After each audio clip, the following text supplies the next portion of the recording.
just to make them feel like it's hockey weather, we're going to get some cold weather coming in. Yeah, you know, natural Zamboni coming in. Actually, one thing though, you know, relentless march through spring is 6:58 tomorrow in Portland. So we're almost at 7, and then once we hit 7, I believe it's not until late September that we are under 7 yet. So we're ready. Yeah. You notice how I buttered you all up for this forecast, like before I got into the actual nuts and bolts. Hey, spring will get here anyways. It was nice today. Temperatures upper 40s, low 50s, a lot of sunshine, and the satellite showing you that it's really just going to be York County that got in on the clouds during the day. Most of us will see the clouds move in overnight tonight. I'll tell you what, though, we got a whole mess of weather, and that's the technical term, off to our south and west. I don't know if you heard about the severe weather situation down in Louisiana yesterday, but that severe sector has moved into the Ohio Valley. That's the same storm. Now, we won't have to deal with severe weather, but we might see some thunderstorms tomorrow night as this storm system really wraps on through here. Just some rumbles of thunder in late March, not all that typical.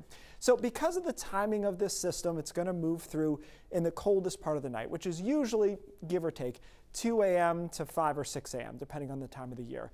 And because it moves in during that time period, it may start to snow along the coastline.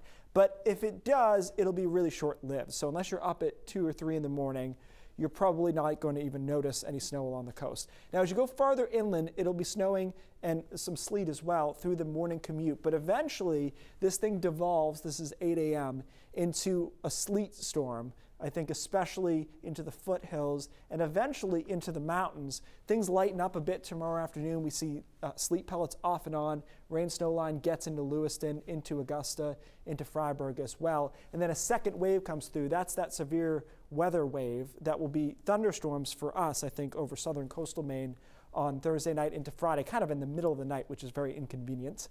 Wake some people up. And then it's sleet still in the mountains. That sleet will continue into the early morning hours on Friday, and then we clear out Friday midday, and actually Friday afternoon could be quite nice in the mid-50s with some sun. So we end the work week on a positive note.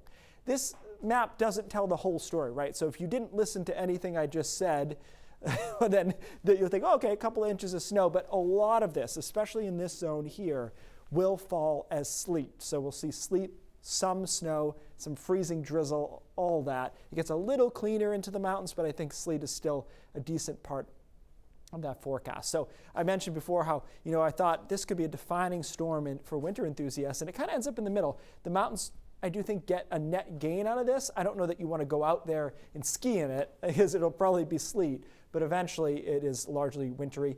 And the weekend is fine, guys. Upper 40s to around 50 on Saturday. I prefer that day. A couple of showers possible on Sunday.